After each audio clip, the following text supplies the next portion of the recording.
Hey guys, in this month's Historical Fiction 101, I'm going to be sharing with you recommendations that come from the world of Pride and Prejudice.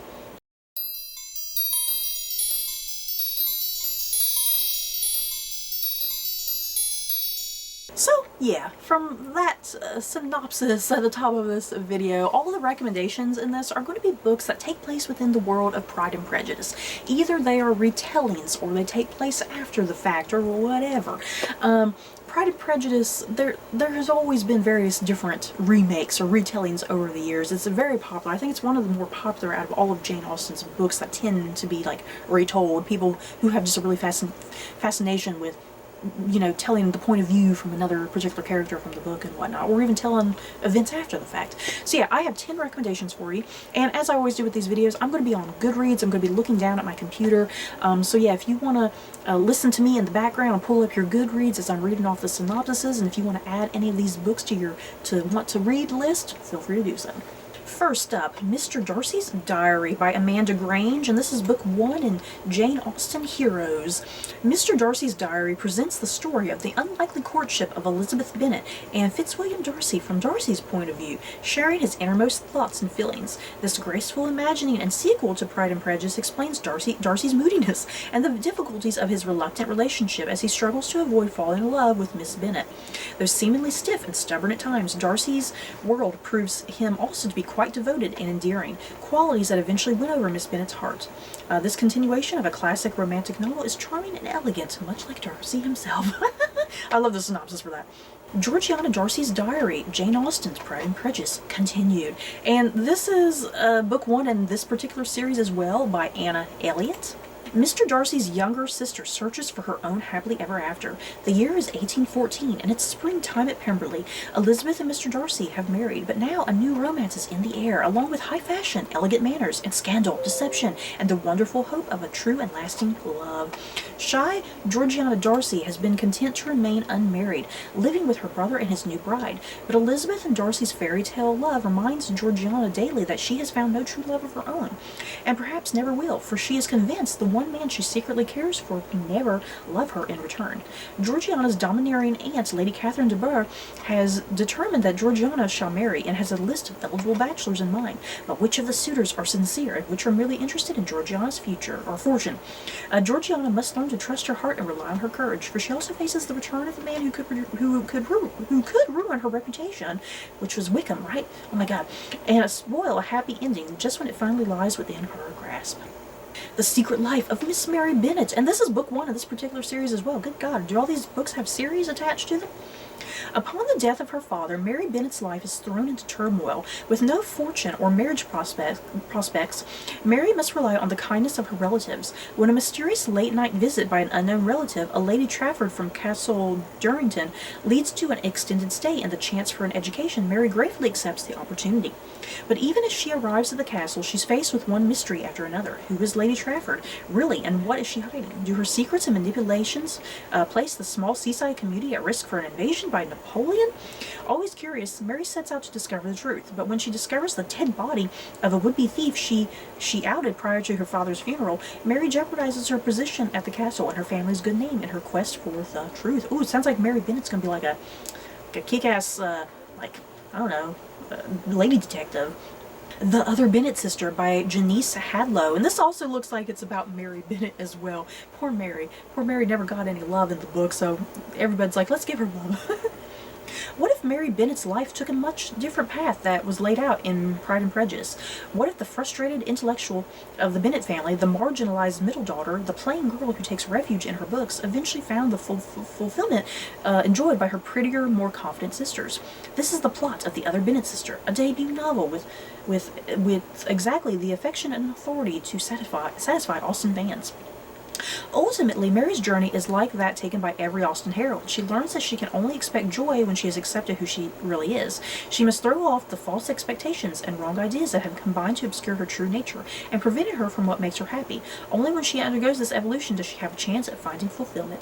Only then does she have the clarity to recognize her partner when he presents himself, and only at that moment is she genuinely worthy of love. I don't know, something about this plot synopsis sounds a little mean. Doesn't this plot synopsis sound a little mean? The Heiress, The Revelations of Andover by Molly Greeley. As a fussy baby, Andover's doctor prescribed laudanum to quiet her, and now the young woman must take the opium-heavy tincture every day. Grown up, sheltered, and confined, removed from sunshine and fresh air, the pale and overly slender Anne grew up with few companions, except her cousins, including Fitzwilliam Darcy. Throughout their childhood, it was understood that Darcy and Anne would marry and combine their vast estates of Pemberley and Rosings, but Darcy does not love Anne or want her. After her father dies unexpectedly, leaving her his vast fortune, Anne has a moment of clarity. What if her life of fragility and illness isn't really real? What if she could free herself from the medicine that clouds her sharp mind and leaves her body weak and lethargic? Might there be a better life without the medicine she has been told she cannot live without? In a frenzy of desperation, Anne discards her laudanum and flees to the London home of her cousin, Colonel John Fitzwilliam, who helps her through the painful recovery. Yet, once she returns to health, new challenges await. Shy and utterly inexperienced, the wealthy heiress must forge a new identity for herself, learning to navigate a season in society and the complexities of love and passion. The once wan, passive Anne gives way to a braver woman with a keen edge, leading to a powerful reckoning with a domineering mother determined to control Anne's fortune and her life. The Murder of Mr Wiggum by Claudia Gray. The happily married Mr. Knightley and Emma are throwing a house party, bringing together distant relatives and new acquaintances, characters beloved by Jane Austen fans. Definitely not invited is Mr. Wiggum, whose latest financial scheme has netted him an even broader array of enemies. As tempers flare and secrets are revealed, it's clear that everyone would be happier if Mr. Wiggum got his comeuppance. Yet they're all shocked when Wiggum turns up murdered, except of course for the killer hidden in their midst. Nearly everyone at the house party is a suspect, so it falls to the party's two youngest guests to solve the mystery.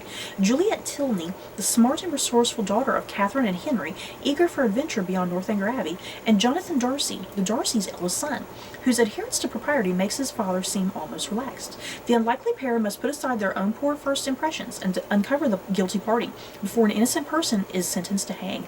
I love this book. I do own this book. It came out this year. I love the whole concept of this because it's like you know, like the TV series Once Upon a Time that mashed up a bunch of like Disney characters and whatnot. It's like this book is like that. It's mashing up a bunch of like all the Jane Austen characters. Like they're all part of a shared universe, if you will. They're all at this party and Mr. Wiggum winds up dead. It sounds great.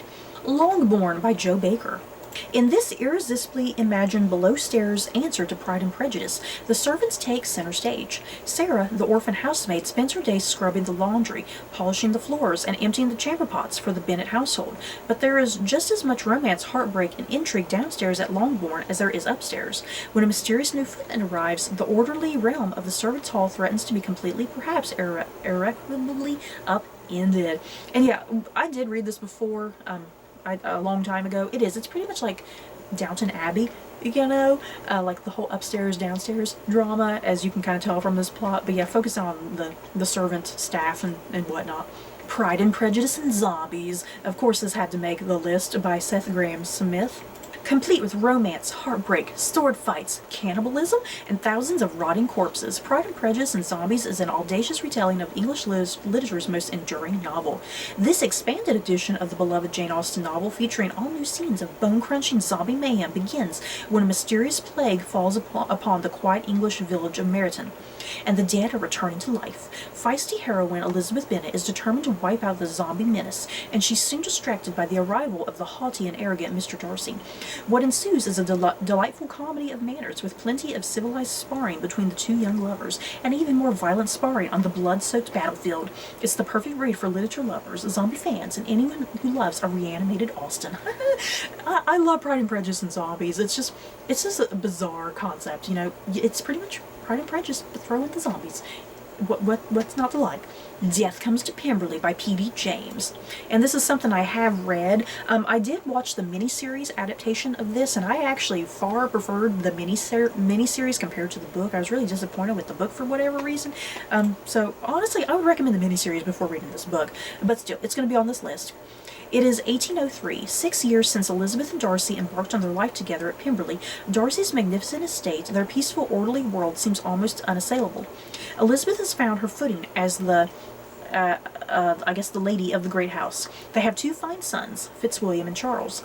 Elizabeth's sister Jane and her husband Bingley live nearby. Her father visits often. There is optimistic talk about the prospects of marriage for Darcy's sister Georgiana, and preparations are underway for their much anticipated annual autumn ball. Then, on the eve of the ball, the patrician ideal is shattered. A coach careens up the drive carrying Lydia, Elizabeth's disgraced sister, who, with her husband, the very dubious Wiggum, has been banned from Pemberley. She stumbles out of the carriage, hysterical, shrieking that Wiggum has been murdered. With shocking suddenness, Pemberley is plunged into a frightening mystery. Love the idea. Seriously, the miniseries, I freaking love the miniseries. And the last recommendation here, The Clergyman's Wife, a Pride and Prejudice novel by Molly Greeley. Charlotte Collins, née Lucas, is the respectable wife of Hunsford Vicar, and sees to her duties by Rot, keeping house, caring for their adorable daughter, visiting parishioners, and patiently tolerating the lectures of her awkward husband and his condescending patroness, Lady Catherine de Bourgh. Intelligent, pragmatic, and anxious to escape the shame of spinsterhood, Charlotte chose this life, an inevitable one so socially acceptable that its quietness threatens to overwhelm her. Then she makes the acquaintance of Mrs. Travis, a local farmer and tenant of Lady Catherine. In Mr. Travis's company, Charlotte feels appreciated, heard, and seen. For the first time in her life, Charlotte begins to understand emotional intimacy and its effects on the heart, and how breakable the heart can be. With her sensible nature confronted and her own future about to take a turn, Charlotte must now question the role of love and passion in a woman's life, and whether they truly matter for a clergyman's wife. Oh yes, give Charlotte some love. So you guys, that is it for my recommendations for books set in the world of Pride and Prejudice. Several of these I have read, several of them I am anxious to get my hands on. Are there any books that I have left out? If I have, share them with me down below. So that's it for this video. Don't forget to like, comment, and subscribe. And if you like this video, you may like these other videos. Bye guys.